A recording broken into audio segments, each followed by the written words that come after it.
Kopdar ke-77 ini sangat bermakna buat saya pribadi. Kenapa? Karena ini kopdar dimana pertama kali kita tidak menghadirkan Ustadz Didik Sulistyo sebagai humas. Beliau telah dipanggil oleh Allah Subhanahu wa Ta'ala menghadap kepada Allah. Mudah-mudahan Allah mengampuni dosa-dosanya. Amin ya rabbal alamin. Satu kesan yang sangat mendalam dan selalu saya ingat, Ustadz kapan di tempat Ustadz kopi darat kita. Dan ini sungguh merupakan keinginan beliau almarhum untuk melakukan kopi darat di tempat saya. Sekalipun ini direncanakan sebelumnya dan belum terlaksana sebagaimana keinginan beliau. Tapi alhamdulillah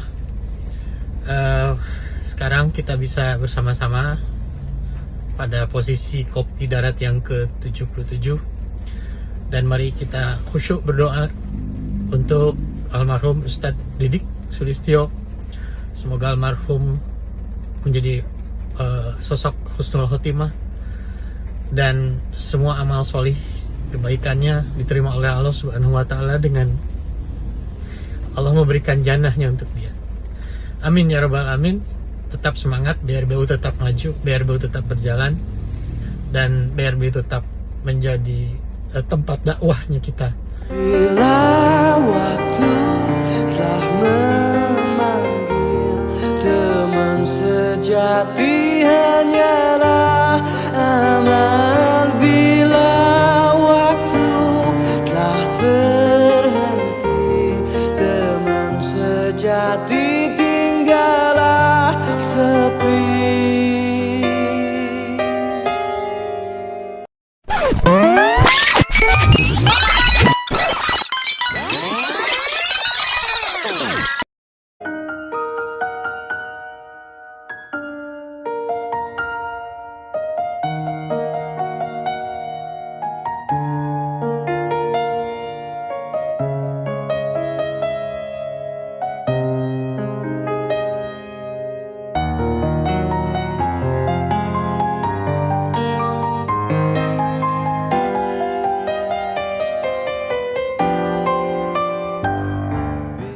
Pertengahan 2016 itu saya waktu itu tuh mau menjelang maghrib ya, saya lagi ngelayanin jualan sembako, jualan bensin waktu itu, kemudian jualan ayam crispy.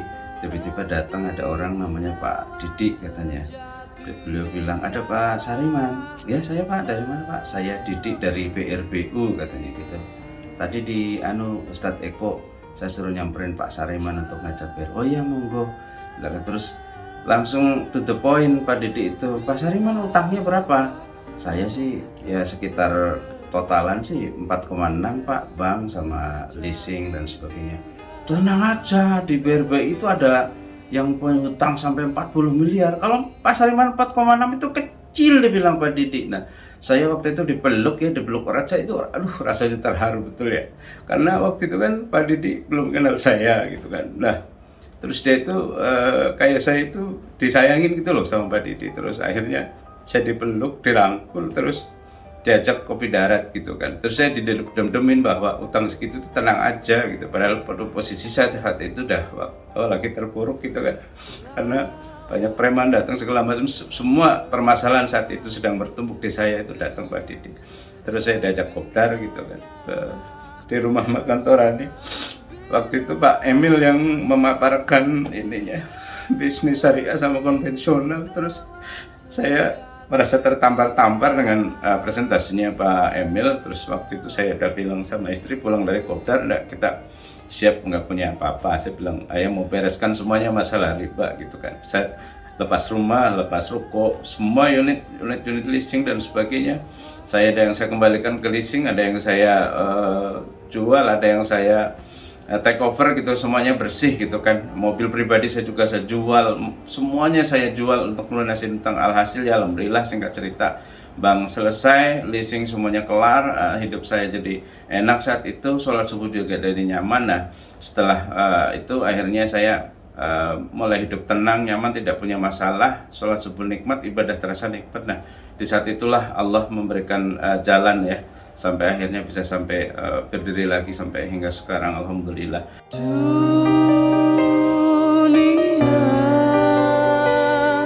dipenuhi dengan hiasan, semua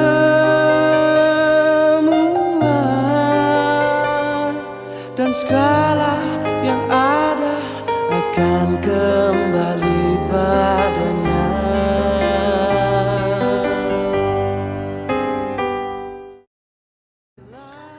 Almarhum Pak Didi mengajarkan tentang silaturahim, tentang ukhuwah Islamiyah, yaitu ukhuwah yang didasarkan atas kecintaan kita kepada Allah, atas akidah Islam. Teman sejati tinggallah sepi,